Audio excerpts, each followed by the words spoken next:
Hello विद्यार्थियों, welcome to education rice. तो आज के इस वीडियो में हम करेंगे मॉडल प्रश्न पत्र परीक्षा 2022 के लिए। हमारा टारगेट है परीक्षा 2022 की बोर्ड परीक्षा में टॉपर आपको बनाना। तो आइए शुरू करते हैं। ये है आज हमारा चैप्टर कक्षा 12 का और इतिहास विषय का। तो यहाँ पर हम इम्पोर्टेंट प्रश्न देखेंगे जो परीक्षा 2022 के लिए महत्वपूर्ण है, और साथ ही साथ ये आपकी अर्धवार्षिक परीक्षा, आगामी अर्धवार्षिक परीक्षा में भी आपके काफ़ी महत्वपूर्ण प्रश्न रहेंगे। तो आइए शुरू करते हैं। पहला प्रश्न है, हड़प्पा की खुदाई का कार्य किसके नेतृत्व में किया गया और कब किया गया था? तो इसका उत्तर है हड़प्पा की खुदाई का कार्य दयाराम साहनी के नेतृत्व में 1921 ईस्वी में किया गया था। मैं आपको पहले ही बता रहा हूं कि आपको पूरा उत्तर लिखना है, भाषा बना करके लिखना है, एक शब्द में नहीं लिखें, ध्यान रखें पूरा अगर नंबर चाहते हैं तो। दूसरा प्रश्न है, धर्मसूत्र और धर्मशास्त्र नामक ग्रंथ किस भाषा में लिखा गया है? तो धर्मसूत्र और धर्मशास्त्र नामक ग्रंथ जो है ये संस्कृत भाषा में लिखा गया है। तीसरा प्रश्न है, ऐसे 4 भौतिक साक्ष्यों का उल्लेख कीजिए जो पुरातत्वविदों को हड़प्पा सभ्यता के लोगों के जीवन को ठीक प्रकार से पुनर्निर्मित करने में सहायक होते हैं। तो ऐसे 4 भौतिक साक्ष्यों को आपको उल्लेख करना है। तो ऐसे 4 भौतिक साक्ष्य हैं, पहला 1 मृदभांड, ऑप्शन दूसरा है, ऑप्शन 2 नंबर है औजार, और 3 नंबर है आभूषण, और नंबर 4 है घरेलू सामान। तो ये सारी चीजें, मृदभांड यानी मिट्टी के बर्तन, औजार, आभूषण और घरेलू सामान, ये पुरातत्वविदों को इन हड़प्पा सभ्यता के लोगों के जीवन को समझने में मदद करते हैं। और चौथा प्रश्न, इतिहास का क्या अर्थ है? तो इतिहास का अर्थ होता है ऐसा ही था। दोस्तों, ये सारे के सारे प्रश्न हमने आपकी इतिहास बुक के विभिन्न चैप्टरों से उठा के लिए हैं जो आपकी आगामी परीक्षा के लिए इंपॉर्टेंट है। और इसी प्रकार के प्रश्नों के लिए आप हमारे चैनल को सब्सक्राइब करिए, और इसी प्रकार के वीडियोस हम समय समय पर जारी करते रहते हैं। रोजाना आपको इस विषय में एक जो है वो वीडियो मिलेगा।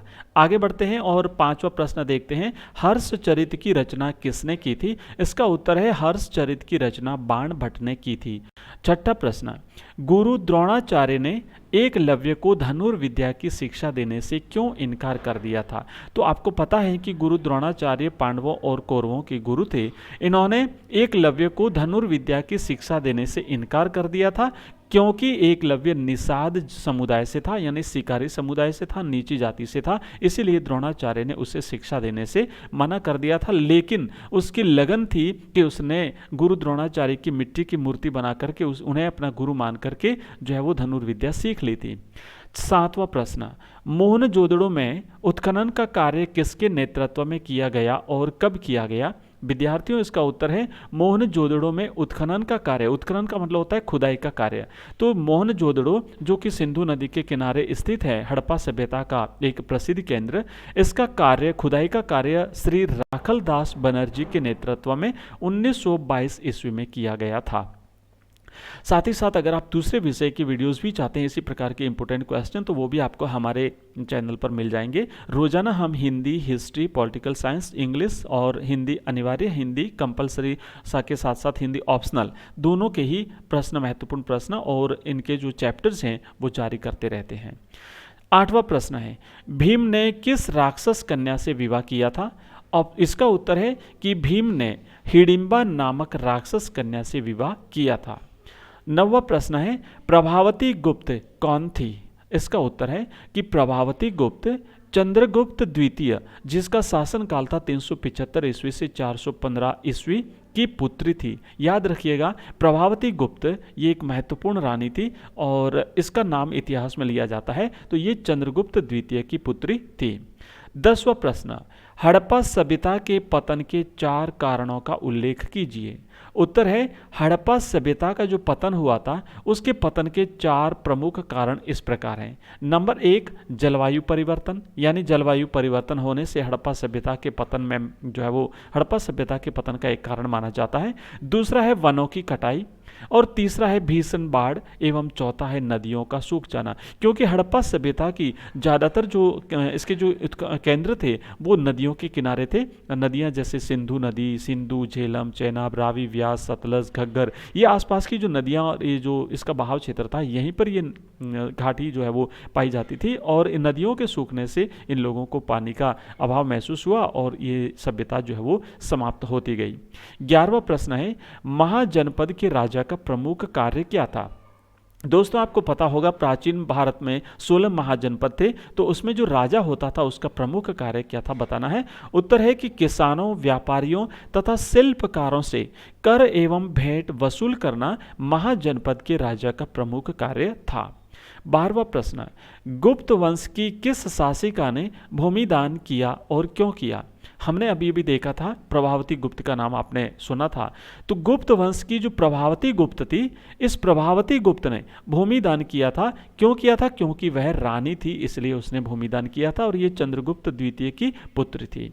आगे बढ़ते हैं और 13वां प्रश्न है, हड़प्पा सभ्यता में कौन कौन से शिल्प कार्य प्रचलित थे? कोई दो का उल्लेख करना है।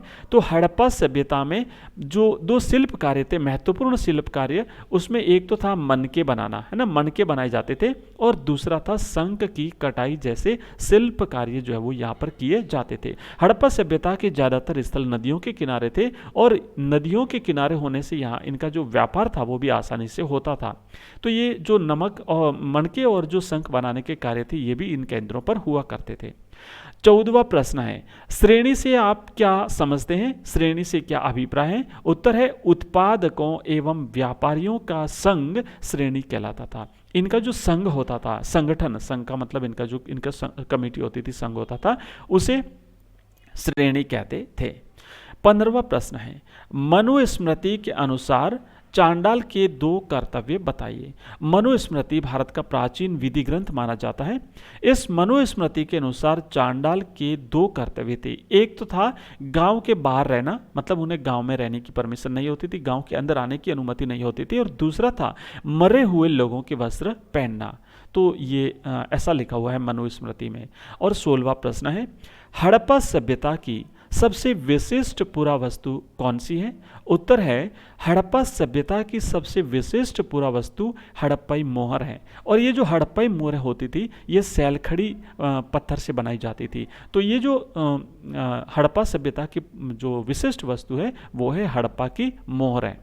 17वां प्रश्न है, गण एवं संघ नामक राज्यों में कौन शासन करता था?